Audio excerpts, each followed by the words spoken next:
Hi everybody, welcome to Forex Raja. Today let's do a very quick analysis for trade of 4th. So yesterday I had told that if the opening is above 79, 78, 71, we will see an uptrend, and if 88 breaks, further up move. And exactly we've got the up move. Now what is important for us to look is how much would this up move take. So tomorrow, one of the critical levels for all of us to watch is 79.23.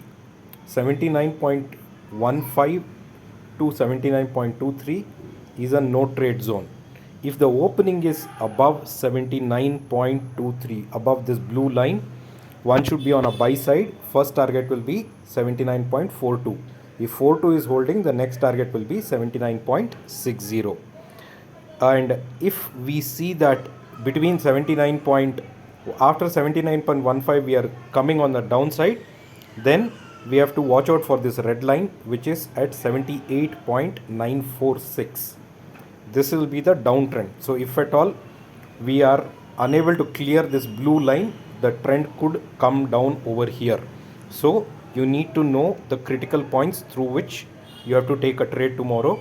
Above 75 79.23, we can be on the upside, which is a buy. Between 79.23 and 79.15, do not take any trade. And at 79.15, if you are seeing things are retracing back, then it can go down till 78.94. So let's see how the trade pans out tomorrow. So good luck, guys. Please do join our Telegram channel Forex Raja. Please share this video with your friends who are interested in trading. This video is for educational purpose, and I hope you'll be able to get some knowledge out of it. Thank you. Have a great day.